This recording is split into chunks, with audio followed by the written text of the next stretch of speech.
اللہم صلی علی سیدنا مولانا محمد وعلی آل سیدنا محمد وبارک وسلم۔ بسم اللہ الرحمن الرحیم۔ عزیز طلباء، ایک قبر سے متعلق ایک حدیث مبارکہ ہے نبی پاک علیہ الصلوۃ والسلام سے متعلق۔ اس کی جو سند ہے وہ السلسلہ الصحیحہ کے اندر حدیث نمبر 1352 ہے، اور اس کے راوی ہیں حضرت براء بن عازب رضی اللہ عنہ۔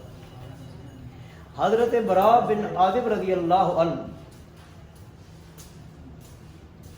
سے مروی ہے کہ ایک دن ہم جناب محمد رسول اللہ صلی اللہ تعالی علیہ وسلم کے پاس بیٹھے ہوئے تھے، تو اسی حالت میں نبی علیہ الصلوۃ والسلام نے ایک اپنے سامنے مجمع دیکھا جہاں پہ لوگ اکٹھے تھے۔ تو حضرت براء بن عازب بیان کرتے ہیں کہ آپ علیہ الصلوۃ والسلام نے پوچھا کہ یہ لوگ کس لیے جمع ہیں، یہ مجمع کیوں ہے؟ تو آپ علیہ الصلوۃ والسلام کو بتایا گیا کہ یہ لوگ ایک کھودی جانے والی قبر کے پاس جمع ہیں۔ یہ جب آپ نے سنا نبی علیہ الصلوۃ والسلام نے، تو تیزی میں ایک گھبراہٹ کسی کیفیت میں تیزی میں اٹھے وہاں سے، اور صحابہ کرام سے آگے چلتے ہوئے وہاں جس جگہ قبر کھودی جا رہی تھی وہاں پر پہنچ گئے۔ تو آپ علیہ الصلوۃ والسلام وہاں پر بیٹھ گئے گھٹنوں کے بل۔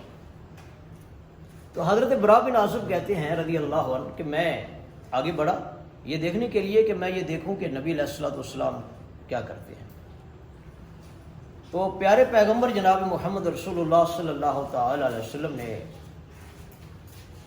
فرمایا اس حالت میں کہ میں دیکھ رہا تھا کہ آپ کے آنسو بہ رہے ہیں اور مٹی آپ کے آنسوؤں سے تر ہو گئی، اور آپ صلی اللہ علیہ وسلم نے فرمایا اس موقع پر کہ اس دن کے لیے اپنی تیاری کرو۔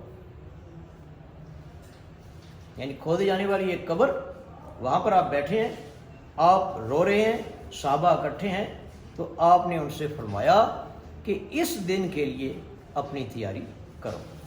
یہ حدیث مبارکہ السلسلہ الصحیحہ کے اندر اس کا نمبر ہے 1352۔